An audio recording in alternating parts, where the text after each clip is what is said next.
Back, boxing fans, to another late night boxing walk with Sean on Boxing. So a few topics of discussion. Obviously, we just had a fight card out of Japan, which fortunately is the same time as Taiwan. So it was a normal Saturday night boxing event. So that was excellent. I did not need to wake up early in the morning to watch boxing for once. It actually happened naturally. We also have some information, and I don't know if I can believe any of this until actually it is confirmed one way or another, but it looks as if the Lomachenko-Tank Davis fight has fallen off. And that definitely would be disappointing, as that was one of the fights I was definitely looking forward to in 2024. Definitely a big fight, a unification fight at lightweight, and obviously two of the best fighters in boxing today.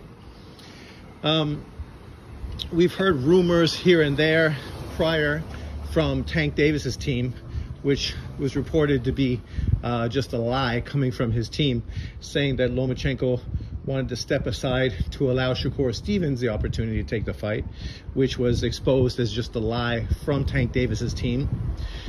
Most recently, we've just heard that Tank Davis was asking for $40 million guaranteed before he would agree to the fight. I don't know how much truth there is in that, but that was being widely reported around social media that Tank Davis wanted a $40 million guarantee. We've been waiting for a long time for this fight to be confirmed, and obviously sometimes negotiations do take a long time. But with this Lomachenko, we know that money is never the issue with regards to him. He's not a guy that's primarily chasing money, chasing the bag. He's primarily chasing big fights. So if money is a topic, we probably can point fingers towards Tank Davis in that regard. And of course, that statement of wanting $40 million guaranteed begs the question, was Tank Davis just looking for an excuse to walk away from the fight? But as I say, since none of this is confirmed, you can't really ride on any of it.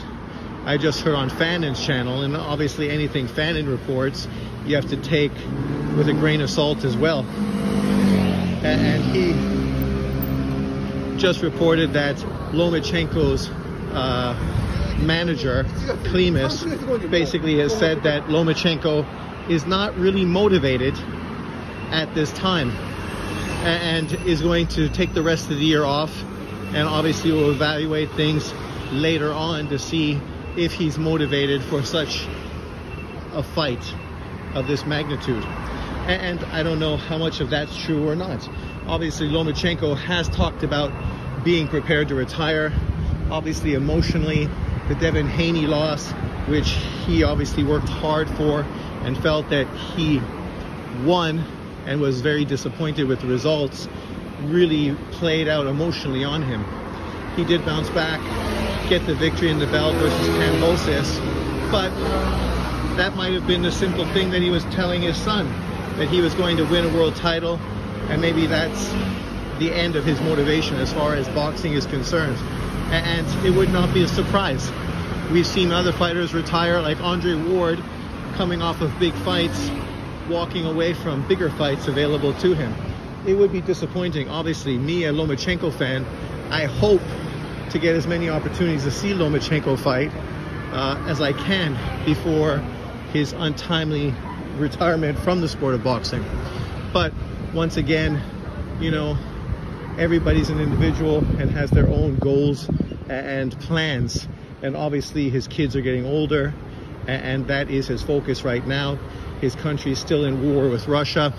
And you can understand why boxing might not be on top of his list right now of things to worry about. But obviously we'll have to wait to see how this unfolds and to see what the real culprit or sort of problem with this happened. Obviously Lomachenko has been in negotiation for a Tank Davis fight, so you wouldn't tell your team to negotiate and chase after this fight if it wasn't something that you were honestly interested in doing. So it seems strange to hear that right now at this time. But we will find out, obviously, somewhere down the road. Obviously, the haters will put all the blame on Lomachenko and do what they consistently do, specifically if your name is Knockout Boxing, and try to defend Tank Davis and of course make everyone else the villain of this argument. But regardless, if it doesn't happen, that'll be disappointing. This is obviously the biggest opportunity on Tank Davis's resume, an opportunity to unify finally in his career and fight a legitimate opponent. For Lomachenko, he's been there, he's done it, it's nothing new, but obviously it's still a huge fight, and a fight stylistically that's really intriguing, and obviously a fight that he wanted for years now, and now that it looks so close to being able to get done, it seems a little strange to walk away from it at this moment. So cross our fingers and hope that a lot of it is just misinformation, negotiation tactics, and more of the same. And hopefully we'll find out some good news sometime soon. Let me know what you've heard and what you think. Today we had a big fight card out of Japan. Junto Nakatani was defending his WBC Bantamweight World title against Astrolabia, the same fighter who has beaten Rigo not that long ago. Obviously this wasn't a huge fight or one of the biggest fights potentially we could get at 118 pounds, but it's good to see a guy like Junto Nakatani actually stay busy and defend his newly acquired Bantamweight World title, which he won in sensational fashion against Santiago not that long ago. Currently, the Bantamweight division has 4 champions, 4 of whom are Japanese. So obviously we felt that unification fights would easily be able to get done. The most likely and one that most fans were looking forward to was potentially Nakatani versus the Monster's brother, Inoue, who's currently the WBA champion, and a fight that would have been fantastic, and hopefully it will be fantastic. Post-fight, Nakatani did mention him in his post-fight press conference, talking about how he would like to unify against Inoue, and actually asked the crowd, what would you like to see me do? Do you want me to unify? And obviously people were excited and cheered, and that may be a possible direction they go. We know in Japan, December is a very big time in Japanese boxing. Usually they have big New Year's Eve final bouts, and this potentially could be a fight of that magnitude. Huge fight, Inoue's brother, WBA champion, versus Junto Nakatani, the WBC champion, for unification. It would be Junto Nakatani's first opportunity to unify titles, which would be fantastic as well, now that he is a 3-weight world champion. And obviously for Inoue's brother, this would be the biggest fight of his career, even though he is coming off of 2 very good victories back-to-back in his last 2 performances. So I think right now is the time to make that fight. It would be a huge fight in Japan, and obviously there's huge repercussions to this fight. If he was to beat Inoue's brother, that would help build up a potential fight between him and Inoue, the Monster, at 122 pounds for Junto Nakatani's potential 4th weight division championship and first opportunity to become undisputed. Some people obviously have talked about him staying at 118 and becoming undisputed there. But if you have an opportunity to move up and take on a pound-for-pound great fighter like Inoue at this point of your career, it's kind of something you have to do. You got to jump at it while the opportunity is available. That was also another thing that he brought up in the post-fight press conference. He said that maybe I will move up to 122 and challenge Inoue. And he told Inoue, don't leave yet, I'm coming, which obviously is fantastic news. As I've mentioned quite a bit in previous videos, that would be probably the historically biggest fight in Japanese boxing history, kind of the equivalent of Sugar Ray Leonard versus Tommy Hearns. A huge fight, a fight that obviously Japanese boxing fans would go mental over, and obviously boxing fans as a whole. I hope we get a combination of these 2 situations. I'd love to see Inoue beat the Monster's brother to unify titles, and then move up to challenge a Monster early 2025 in what would be seen as a huge revenge fight Obviously the fight where you could easily fill out 55,000 stadium in Tokyo Dome. It'd be a big fight. Obviously it's the kind of fight that would do great numbers globally as well, because it's just that huge of a fight. So I cross my fingers and hope that things work out perfectly. Things never always work out perfectly, but you can wish and you can hope and you can be positive. And that's where I stand right now as far as this particular situation. Let me know in the comment section what you hope to see happen moving forward with regards to Nakatani and his pursuit of either unification at 118 or moving up in weight to try to become a real legend in Japanese boxing.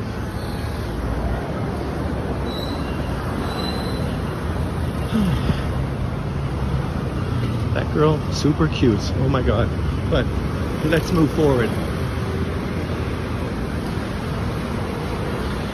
So, another scenario we did talk about today on my live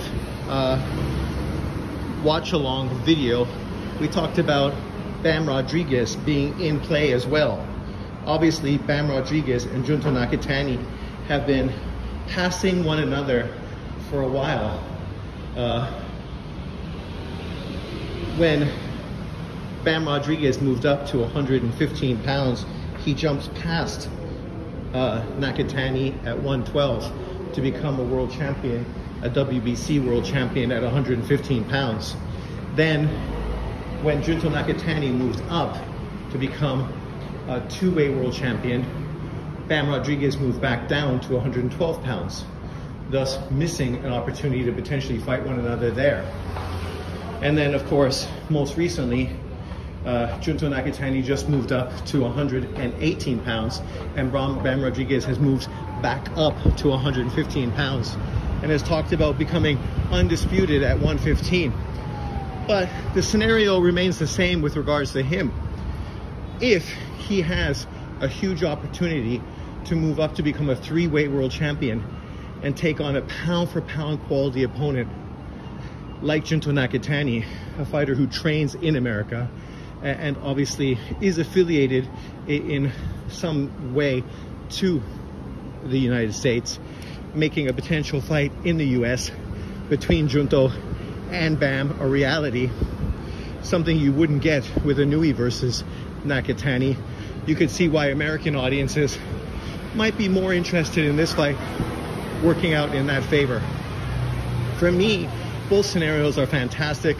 I would not be upset regardless, even though my preferred weight or destination would be him moving up in weight to take on the monster. Because win, lose, or draw, a potential Bam Rodriguez fight would still be available to him afterwards, when Bam Rodriguez felt more comfortable to move up to 118. So you can have your cake and eat it too, in a sense. And so that would be the perfect sort of ultimate setup for me as a boxing fan. But other people may feel a little differently. They may see the opportunity for Bam Rodriguez coming off of a second victory over Estrada, moving up to challenge Junto Nakatani for his WBC title to become a 30-weight world champion. And obviously, being the WBC champion at 115 pounds, you could easily see the WBC mandating a potential fight between him and Junto Nakatani for his WBC title. And that obviously would be huge, a great fight, and obviously a fight that we could easily see happen in the United States. Let me know in the comment section below which version or which direction would you prefer to see Nakatani move. Both directions are fantastic. Both lead towards pound for pound fighter versus pound for pound fighter. But obviously, if you're more pro Japan versus more pro US, you may have a different perspective, because one would obviously lead Nakatani in a different direction. Today's fight, let's talk about that. Obviously, it was a sensational performance. In my live watch along, we broke this down and we discussed it, and we talked about how being ranked and rated in a pound for pound list, a lot of it had to do with the way you performed. You know, performance meant just as much as accolades and opponents. If you're fighting mid-level opponents, the expectation is for you to go in and make a huge statement. If you are unable to do that, you can't be surprised when people have some criticism towards you as a fighter, and why people may look at other fighters potentially ranked higher than you on a pound-for-pound list. You know, obviously this is directed to Shakur Stevenson's less than stellar performance recently, but not just him. Teofimo Lopez as well recently had a performance that was very disappointing. And then of course we had fighters who overperformed, performed far better than expectation. Obviously we had Lomachenko, who we mentioned earlier, have a sensational performance versus George Kambosos, stopping him, something nobody else prior to that has been able to do. We also, of course, had fantastic performances from Tank Davis, a fighter we just recently mentioned as well, who had a spectacular knockout victory versus Frank Martin.